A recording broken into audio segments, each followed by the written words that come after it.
dar um bom dia para os irmãos, né? Conforme o Antônio nos anunciou, o reverendo Antônio. Foi difícil na nossa cabeça colocar reverendo Antônio Dias, porque ele é conhecido como Dengo lá na região. Então você vê uma criança pequena, desde pequeno você vai chamando Dengo, Dengo para lá, Dengo para cá, de uma hora para outra. Não, agora é reverendo Antônio Dias. Então, de vez em quando a gente comete o ato falho, não é? Mas é um prazer, uma alegria muito grande. Eu acho que ele deve gostar da gente, porque é a segunda vez que ele traz a gente aqui. Então, eu acho que ele deve gostar da gente, mas é um privilégio muito grande, não é?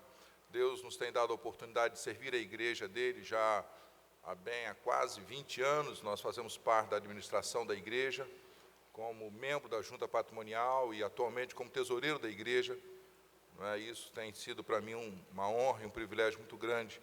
E, por certo, por essa condição que ele nos trouxe aqui hoje, não é?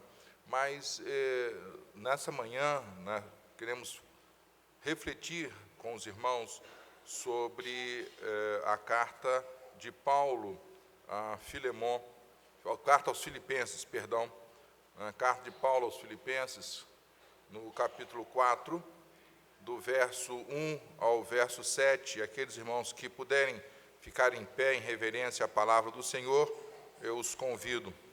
Filipenses, capítulo 4, do verso 1 ao verso 7. Diz-nos assim a palavra do Senhor: Portanto, meus irmãos amados e muito saudosos, minha alegria e coroa, sim, amados, permanecei deste modo, firmes no Senhor. Rogai a Evódia e rogo a Sintique, que pensem concordemente no Senhor. A ti, fiel companheiro de jugo, também peço que as auxilies, pois juntas se esforçaram comigo no Evangelho, também com Clemente e com os demais cooperadores meus, cujos nomes se encontram no livro da vida. Alegrai-vos sempre no Senhor, outra vez digo, alegrai-vos. Seja a vossa moderação conhecida de todos os homens, perto está o Senhor. Não andeis ansiosos de coisa alguma. Em tudo, porém, sejam conhecidas diante de Deus as vossas petições, pela oração e pela súplica, com ações de graças. E a paz de Deus, que excede todo o entendimento, guardará o vosso coração e a vossa mente em Cristo Jesus. Amém, queridos. Vamos orar. Pai de amor, a Tua palavra está diante de nós, Senhor. A leitura dela já é fonte de bênção para as nossas vidas, mas queremos ouvir a Tua voz, Senhor, e então fala, Senhor, aos nossos corações. Dá-nos clareza, Senhor amado, ilumina a nossa mente, ilumina o nosso coração, ó Deus, para entendermos e retermos a Tua palavra, para que venhamos, ó Deus, não apenas a não pecar contra Ti, mas de alguma forma, Senhor, parecermos cada vez mais com Jesus Cristo. Dá-nos graça nesta manhã, ó Deus, e abençoa o Teu povo. É a nossa oração em nome de Jesus. Amém. Podem assentar, queridos. A igreja de Filipe, ela foi organizada por Paulo e seus companheiros de viagem, Silas e Timóteo e Lucas, pelo ano 49, 52. E a história dessa igreja, a sua organização, como Paulo chegou lá em Filipos e toda a sua organização, vocês podem ver com mais calma em Atos, a partir do capítulo 16, versos 11 a 40, narra então a chegada de Paulo a Filipos e como ele desenvolveu o seu ministério, como que ele organizou aquela igreja. A igreja, ela nasce em meio a uma perseguição, mas ela nasce também em meio a uma grande manifestação do poder de Deus.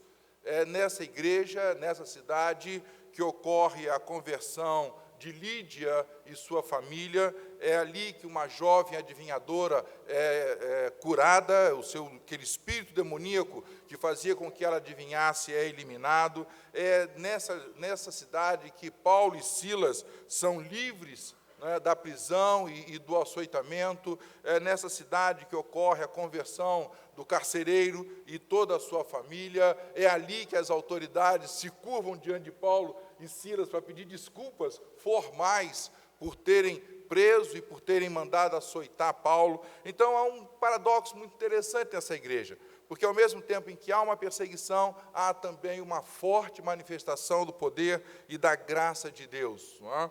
E essa igreja, ela é a primeira em solo europeu.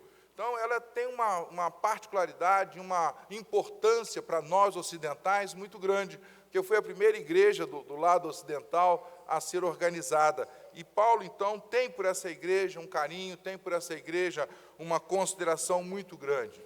Essa carta, da qual nós lemos um trecho, ela é também chamada cartas da prisão, não é? Ou epístolas da prisão, porque Paulo escreve essa carta quando ele está preso em Roma. E ele escreve para essa igreja, mais ou menos 10 anos depois da sua organização, pelo ano de 61, 62. Não é? E muitos veem essa carta como sendo a chamada Carta da Alegria, porque, por diversas vezes, Paulo fala da alegria, tanto pelo sustento da obra missionária, como também por outras, pela necessidade, não é, de uma vida alegre e de contentamento.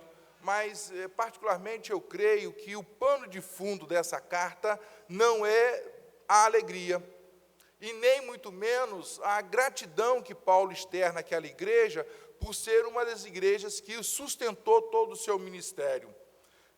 Quando eu olho essa igreja e vejo ela nascendo num ambiente adverso, não é uma igreja 100% judia, ela é uma igreja constituída de origem judaica também, mas tem muitos gentios que formam essa igreja.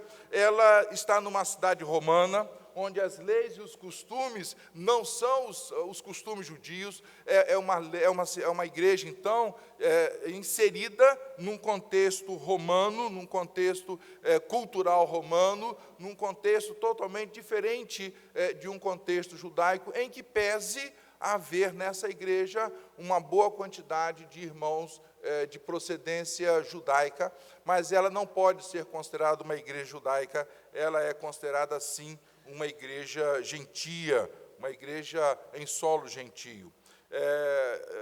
Paulo dedica todo o capítulo 3 dessa carta, ele vai falar sobre falsos líderes, ele vai falar sobre práticas mundanas e seculares, ele chega mesmo a acusar alguns líderes daquela igreja de inimigos da cruz de Cristo, conforme vocês podem ver no capítulo 3, verso 18. Então, queridos, eu defendo uma tese de que a carta de Paulo aos Filipenses, ela é uma carta que na verdade, um libelo, uma defesa do apóstolo Paulo em prol da unidade que deve haver naquela igreja. Para mim, não é apenas a carta da alegria, não é uma carta de agradecimento, de reconhecimento de Paulo pela bondade, pela provisão daquela igreja, mas para mim ela é essencialmente uma carta que expressa o desejo de Paulo de que haja unidade naquela igreja. E é por isso que, e a gente pode perceber isso, não é? Já, por exemplo, no verso 1 do capítulo 4, ele vai dizer: permanecei deste modo firmes no Senhor. A ideia de permanecer não é apenas de ficar, mas de haver uma confluência de ideias e de pensamentos e de unidade. Ele passa, então, logo em seguida, a tratar de um caso concreto de discórdia naquela igreja. E ele aborda, não é? Coisa que dificilmente Paulo faz, ele aborda nominalmente duas irmãs. Ele fala de Evódia e fala de Sintique, e ele faz um apelo para que elas pensem concordemente no Senhor. Por alguma razão, a unidade da igreja havia sido quebrada e havia sido rompida, e não apenas por motivos internos, mas por outras razões. Nós não sabemos a razão, Paulo não diz qual é o motivo da discórdia entre aquelas irmãs. Ele não fala qual é o problema, mas ela é uma situação ilustrativa da discórdia e desavenças que havia naquela igreja. E por isso ela é, para mim, não uma carta da alegria, mas a carta que vai buscar exatamente a unidade daquela igreja. Se vocês olharem o capítulo 2, a partir do verso 2, vocês vão dizer, Paulo vai falar, completar a minha alegria, e ele vai dizer, de modo que penseis a mesma coisa, tenhais o mesmo amor, sejais unidos de alma, tendo o mesmo sentimento. São ideias que expressam unidade. São ideias que expressam não uma gratidão, não um reconhecimento por aquilo que aquela igreja fez, mas expressam, sim, um desejo de unidade, um desejo de que houvesse uma situação única naquela igreja. Ele completa, ele vai dizer no verso 3, nada façais por partidarismo ou vanglória, mas considerando os outros superiores a si mesmo. O verso 4, ele diz, não tenha cada um em vista o que é propriamente seu, senão cada qual o que é dos outros. Então, são ideias que Paulo vai colocando ao longo da sua carta, e que ele quer dizer, e que ele quer expressar para aquela carta, para aquela igreja, o desejo de que haja uma unidade efetiva, real. Paulo não deseja que as pessoas pensem a mesma coisa, ou ele não deseja que elas concordassem da mesma maneira, muito pelo contrário. Paulo vai dizer, o que Paulo pensa, o que Paulo entende é que elas deveriam ter um mesmo sentimento. Né? E a gente vê isso no capítulo 2, no verso 2, é como se ele puxasse um retrato lá de trás. Né? E ele diz, completar a minha alegria, de modo que penseis a mesma coisa, tenhais o mesmo amor, sejais unidos de alma, tendo o mesmo sentimento. Paulo, queridos, ele busca dar unidade àquela igreja. Ele busca dar uma coerência na vida daqueles irmãos, para que eles não estivessem apontando cada um numa direção, cada um querendo seguir um caminho, mas que houvesse uma unidade. Isso não significa que tenha que haver uma situação, como a gente diz vulgarmente, né, de voto de cabresto. Né? Não, Paulo não está eliminando isso. Paulo não está eliminando a possibilidade das pessoas serem diferentes, de pensarem diferentes, mas o que ele quer dizer é que haja uma unidade de pensamento naquilo que era importante, que era a igreja do Senhor Jesus, que é a glória e a promoção do reino de Deus. Não é? Paulo nos ensina que, por melhor que sejamos, queridos, não é? É possível surgir desentendimentos, é possível surgir discórdias na igreja. Seja por partidarismo, seja por vanglória, seja por imposição, muitas das vezes, da nossa vontade, do nosso pensamento, ou mesmo por egoísmo, mas é preciso, queridos, que a igreja veja e compreenda tais movimentos e tais atitudes, e intervenha sempre de maneira pastoral.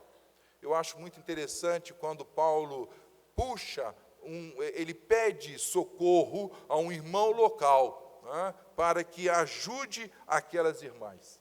Ele usa isso no verso 3, ele vai dizer, a ti, fiel companheiro de jugo, também peço que as auxilies.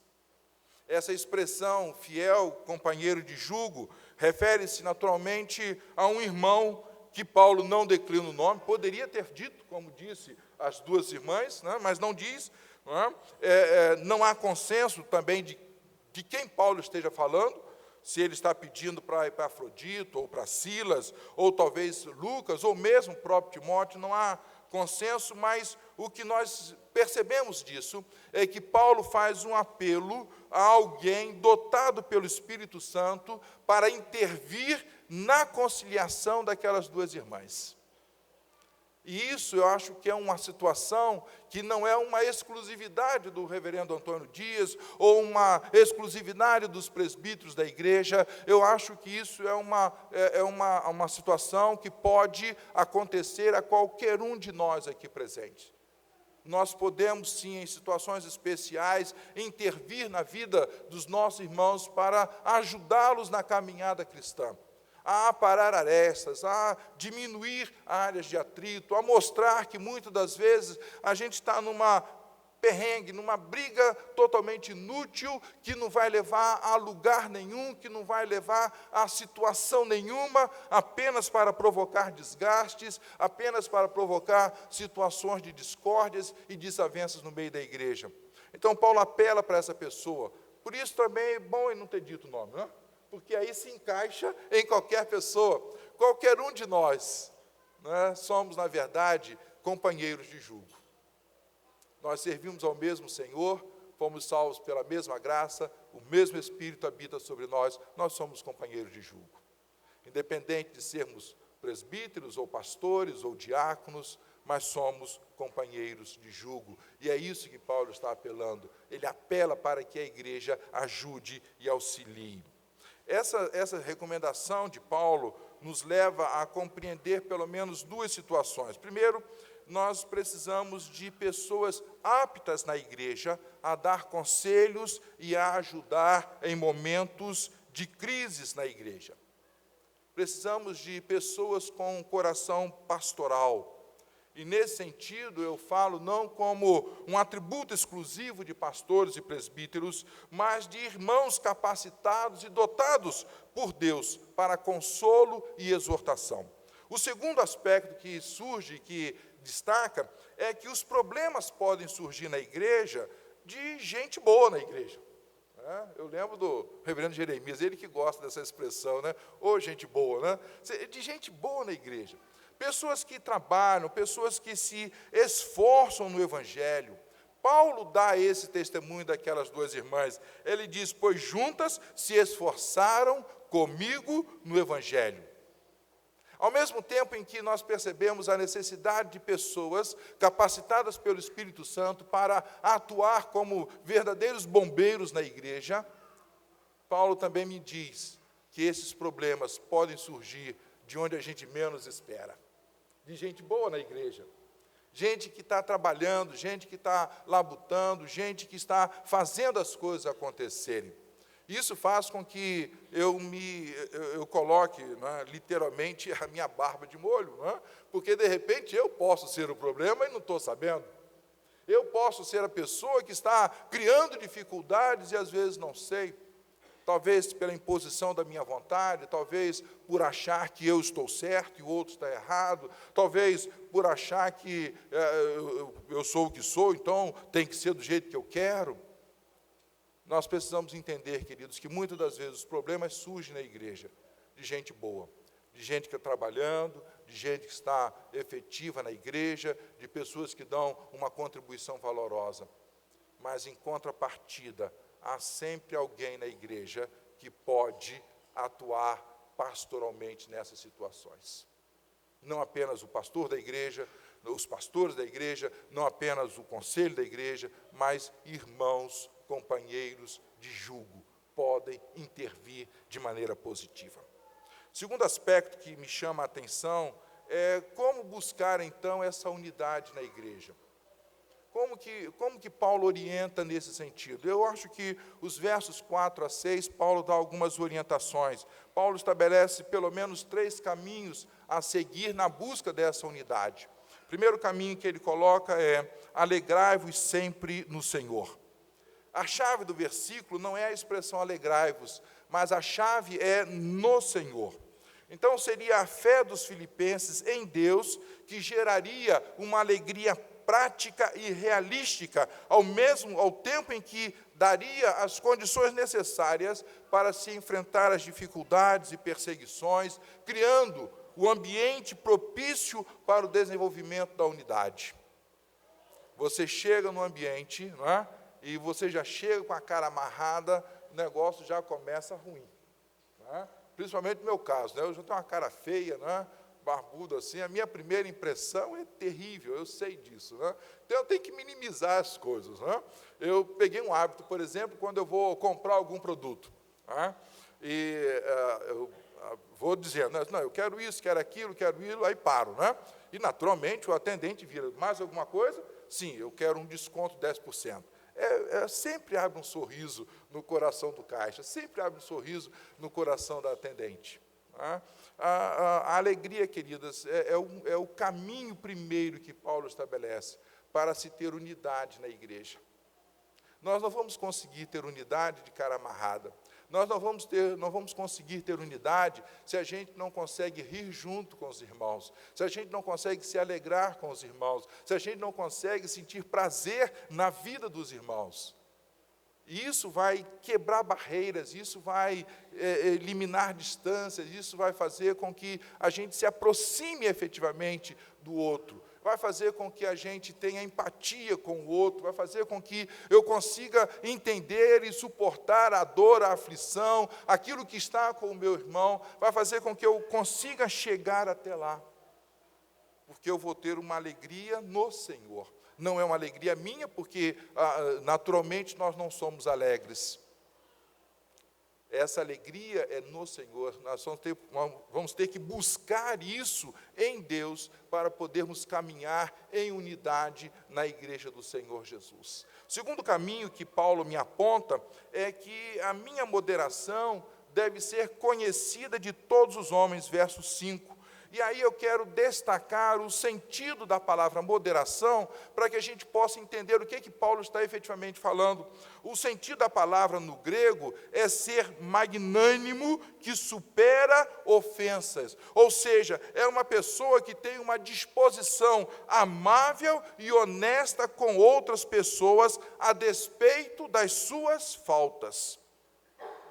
Então, essa expressão, essa moderação, o sentido grego no original é exatamente esse. Demonstra de uma maneira clara que a igreja não deve ficar demasiadamente preocupada com os seus próprios interesses, mas deve demonstrar uma atitude positiva, amável, honesta com as outras pessoas, independente ou não delas terem errado. E se errou, aí então que a nossa moderação deve ser mais conhecida ainda. Então Paulo está me dizendo que para que eu tenha unidade com os meus irmãos, eu tenho que ser acima de tudo magnânimo com essas pessoas e tenho que superar as ofensas que eventualmente essas pessoas possam ter produzido na minha vida. É interessante isso.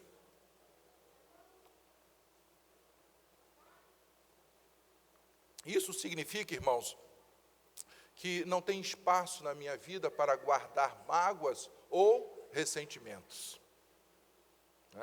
Esse negócio de que fez, não, mas está ali, na hora certa eu vou dar o troco. Isso não existe para que se tenha unidade na igreja. Eu tenho que ser magnânimo, eu tenho que superar essas ofensas, eu tenho que ter uma disposição amável, honesta com as outras pessoas. Só assim nós vamos ter unidade. Eu não vou ter nunca unidade com alguém com quem eu tenho divergências, com quem eu tenho discordâncias, com quem eu não consigo superar as ofensas que essa pessoa eventualmente possa me cometer ou que possa ter cometido contra mim. Então, a minha moderação, ela precisa ser conhecida de todos. Isso significa que aqueles irmãos lá de trás, que são os nossos companheiros de jugo, todos nós precisamos, interpessoalmente, demonstrar essa moderação. Paulo não está dizendo especificamente para um grupo aqui, e outro grupo acolá. Não, ele diz todos os homens, seja conhecida de todos os homens. Então não há uma classe específica de pessoas às quais Paulo diz, não, esse grupo aqui não precisa, a moderação desse grupo é à parte, é um grupo privilegiado na igreja. Não, Paulo coloca todos numa mesma situação. Coloca o pastor, coloca o conselho, coloca o diácono, mas coloca você que está sentado aí. Coloca você, coloca a mim nessa mesma situação.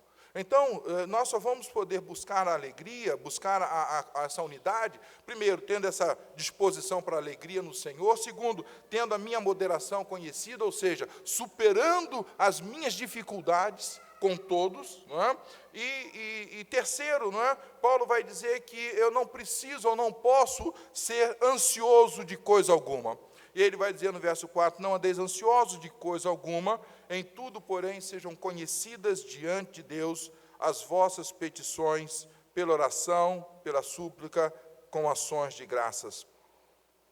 Ao mesmo tempo, queridos, que somos exortados a não andarmos ansiosos, nós somos também e o termo ansioso aqui, ela indica, sem dúvida nenhuma, falta de confiança na proteção e no cuidado de Deus nas nossas vidas.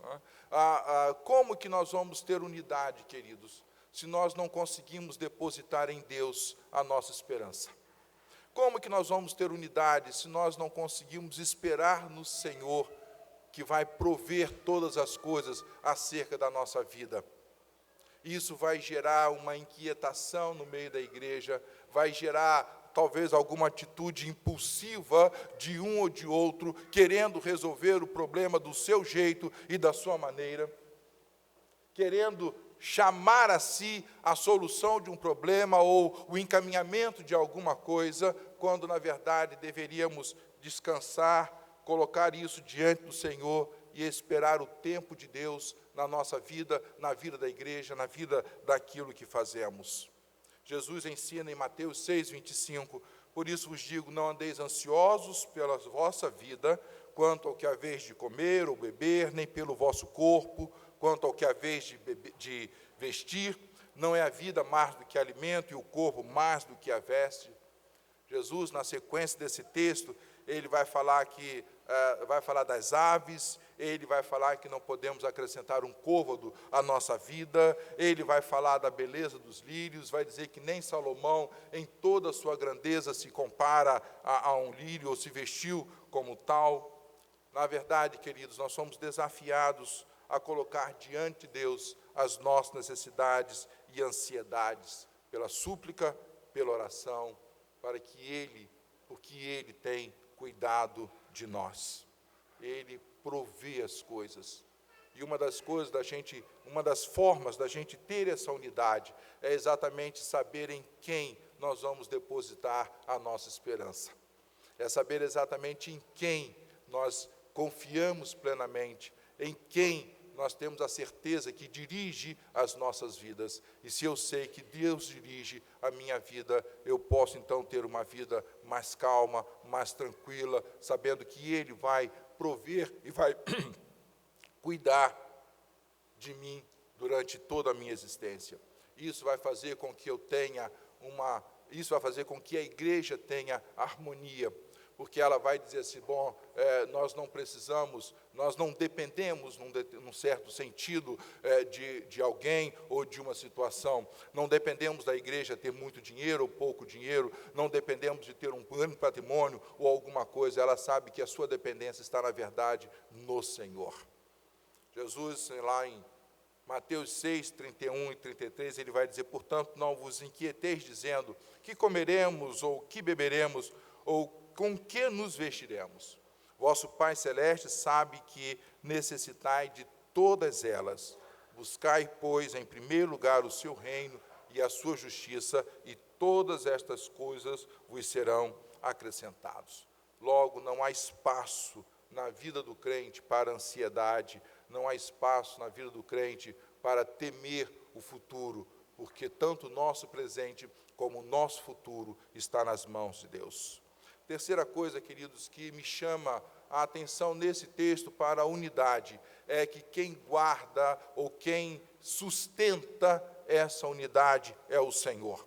Paulo vai expressar isso no verso 7, e ele vai dizer, a paz de Deus, que excede todo entendimento, guardará o vosso coração e a vossa mente em Cristo Jesus. Paz aqui, queridos, não apenas no sentido de comunhão com Deus, mas como algo que transcende a todo o pensamento humano. Interessante é que essa palavra guardar no grego, ela tem um sentido militar, não é? E literalmente significa estabelecer guarda sobre alguma coisa.